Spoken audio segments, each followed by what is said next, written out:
welcome back to another video, folks. Glorious sunny days we've been having for a week now. It's really nice. I've been cutting trees down in the front garden, getting ready for the excavator coming in next week. We're starting digging the swimming pond. We've got a weekend trip to Cleda before we do that. But today I want to give you an update on the seedlings in the lean-to greenhouse, and I'm also preparing the beds in the big polytunnel.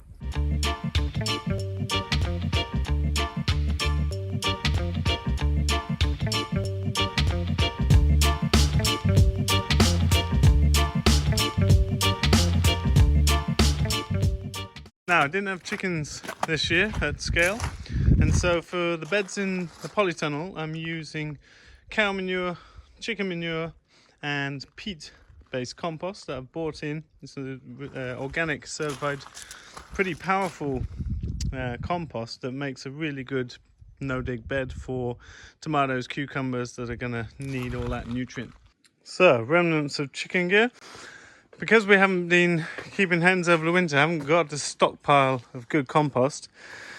These beds have been flattened. You can see the stalks of last year's tomatoes. I'm basically going to lay out 8 bags on each of these 25-meter beds, and that should deal with fertility this year. It's already quite good, should be pretty weed-free in here. It's basically some amount of the last year's beds just flattened off. So we'll start unloading these and then bring another pallet for the other end there. In the meanwhile, the kids and I went to Cleta for the weekend, had a beautiful spring sunshine weekend on the coast, getting things ready for renting out. I'm putting in a new heating system there, having put on a new roof on one of the houses last year, and getting it ready to rent out. I've got a new friend who's living in one of the houses, helping manage the place, and the other will be on Airbnb, so that's fun.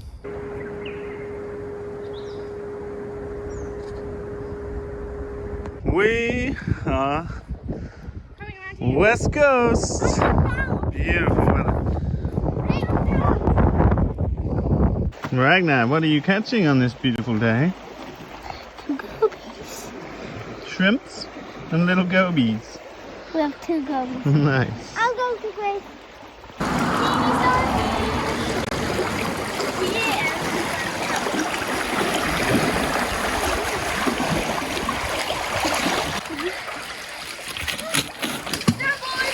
So, progress in here. I'm just getting these beds ready. Now, I had chickens in here in the early winter. You can still see the nest boxes down here.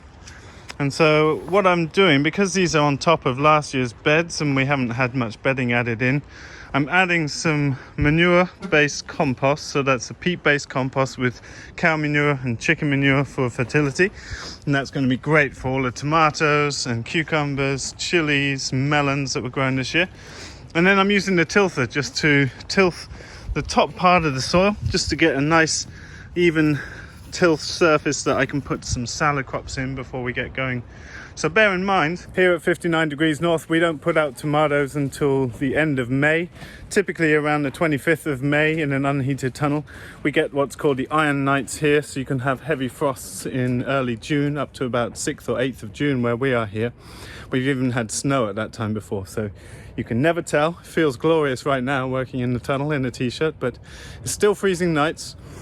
So hopefully get this done today. Just got to finish 2 more beds, and then I'm going to get my daughter Grace to help me move all of the drip lines into place. There's 4 drip lines on each of the beds. Get that set up, and then I've already started some transplants of Asian greens and rocket and things like lettuce, and we'll do some direct seeding of radish and other things in here so that we can get a crop. By the time the team arrive for the homesteading year, which is around the beginning of May, we'll hopefully have some crops ready for them to eat.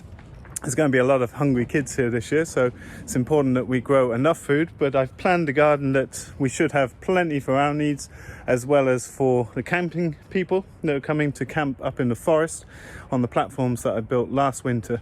You can go back through as hundreds and hundreds of videos on my channel, so if you're new to the channel, you can look back and find video vlog updates of everything we've done here over the years, how to do all the different things we're doing, the thinking behind the design work, and going into details with economy and how processes work on the farm. So it's a lot of free content for you to go back and look through if you're new to the channel, so enjoy that. So you can see by the time I've tilled this, I will go over it in both directions twice, just to get the bed level and in a nice working condition. And this is going to be perfect for direct seeding. Generally remains pretty weed free in here. We do get some grasses coming in on the edges. This will be couch grass, but it's pretty easy to get them out, and it's never causing that big of a trouble. You can see where the chickens have been pecking away at the edges, so we've always put this netting to protect the roll down sides to stop the hens pecking at that. Seen some wear and tear with the chickens in here. You can see they've been pecking through the plastic a bit, got a bit of patching up to do. But typically you get 4 or 5 years out of a polytunnel skin like this. Commercially, we always change these out every 5 years because the light transmission reduces. So people don't really understand this, but plants, are like photon meters when you used to have analog cameras, and your eyes aren't adjusted to depict changes in photons. But even this plastic is cutting out a lot of light. Like a greenhouse glass cuts out 20% of the light. So these are typically best changed every few years. Here's Grace coming to help. But that's important. So we're going to get going tilting now and get the irrigation lines in, and then I'll take you up to the seed room.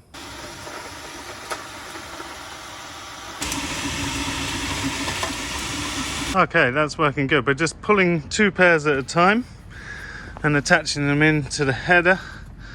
Then Grace is getting the slack out and putting a ground pin at the other end. Soon have this done, ready to plant. Grace is just finishing up the ends. So 3 folds like so, but try and get them exactly the same length. Yeah. And then we squidge it in half. That's the tricky bit. I'm not strong enough for that, I think. You hold this then. So you're gonna fold that and crease it.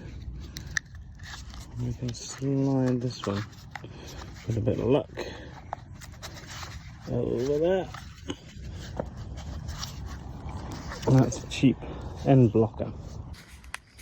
It's tricky, isn't it? But once you get it on then, it starts to follow itself. Way to go, Gracie.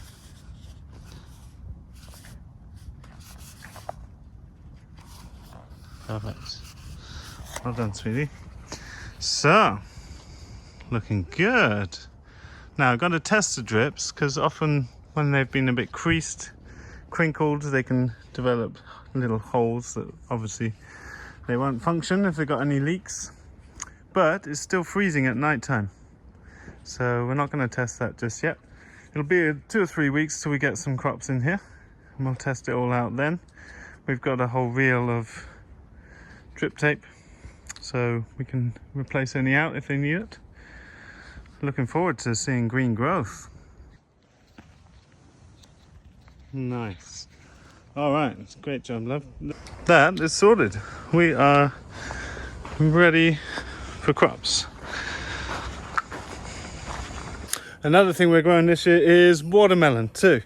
So homestead year opens up possibilities for lots of more experimentation and growing things just for the sheer pleasure of it, which is really enjoyable for me, to bring back some of my passions and enthusiasms that I've got a bit worn thin the last years, just being on repeat and not really pushing or learning anything new for myself. So I'm excited for that.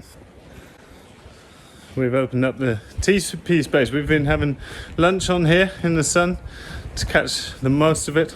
And that's one thing you really notice here in Sweden. When the sun does come back, 8-9 degrees, people are out in t-shirts, certainly we are, and enjoying the sun. It's going to be a while yet till the asparagus behind me starts sprouting, but it's nice to just spend time outdoors. Someone asked a bit about these teepees.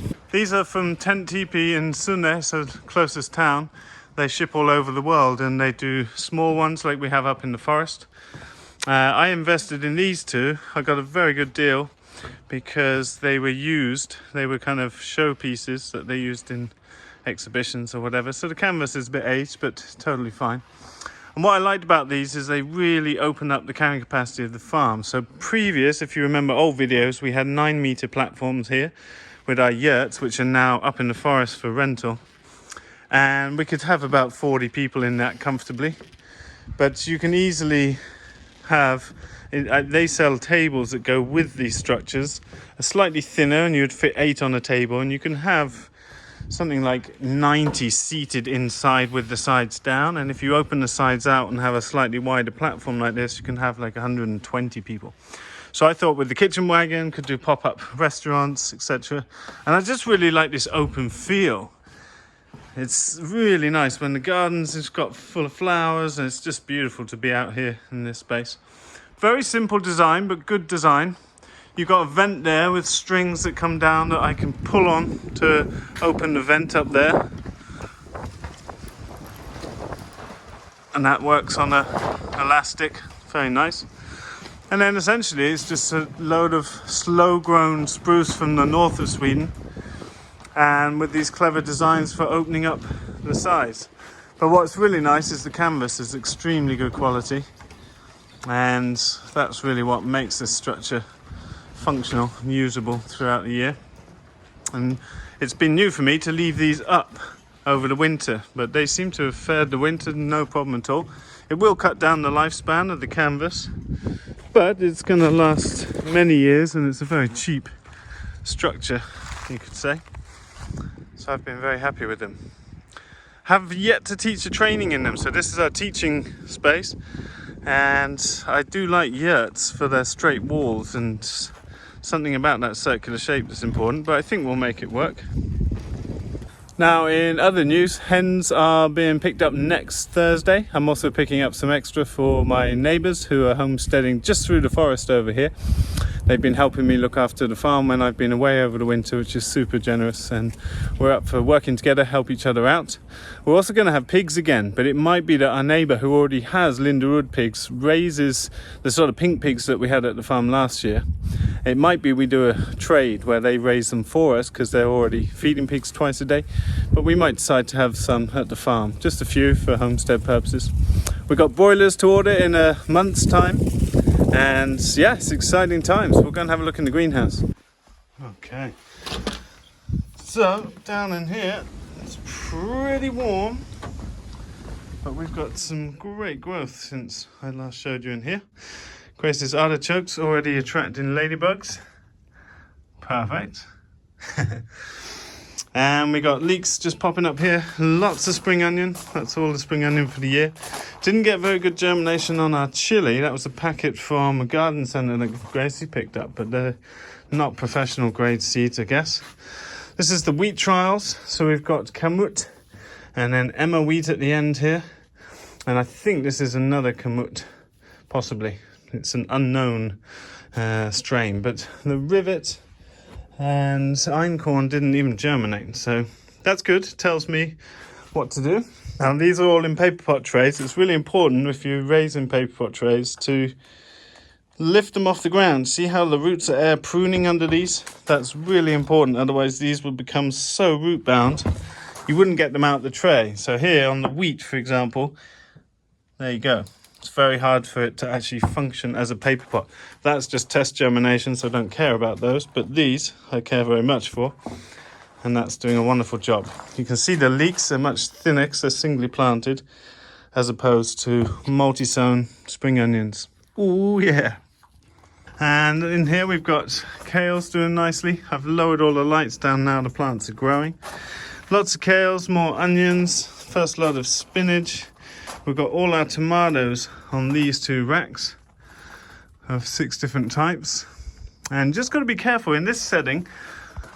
They get quite dry along the edge walls. So you can see germination can be pretty poor on the ends of the trays if you're not on top of watering. No pressure this year because we're just homesteading for ourselves. So it's all good. It's nice and relaxed. Lots of lettuce. There's cabbage coming up here. More cabbage here. We've got pak choys just breaking through here, so it's going good in here. So seed calendar's going on. I've got a simple plan, And as I said before, I've got so many hundreds of videos here on this channel. Those of you that are new to the channel, this has been like a vlog, basically documenting the whole journey. This year, I'm homesteading, taking it easy. I've invited other parents and children here this year to homestead and just farm our kids, essentially, and make all of our own food needs as far as we can too. But if you want to look back to when we were in higher levels of production, you can see all these processes every year, and that can be a fun way to compare what's happened here over different times. This year, the market garden calendar is pretty similar to normal. I make a bed plan and then I transfer it to a calendar. So it just tells me what to seed, harden off, direct seed, etc. throughout the year. I've only got one last thing to do this month, which is to sow some more spinach. And then we're into April and May, where the main planting season is really going. Whilst the productions of most things are going to be very low this year, the garden's still going to be operating at quite a large scale, and we're aiming to do that to be able to feed people that come in for the camping. We've got 5 platforms up in the forest that I bought last year to offer glamping where people can eat from the farm, and I'm employing someone this year to help run that as an enterprise so I don't have to think about it too much. All of my 2022 training opportunities are live on the Ridgedale website, which you'll find in the links below.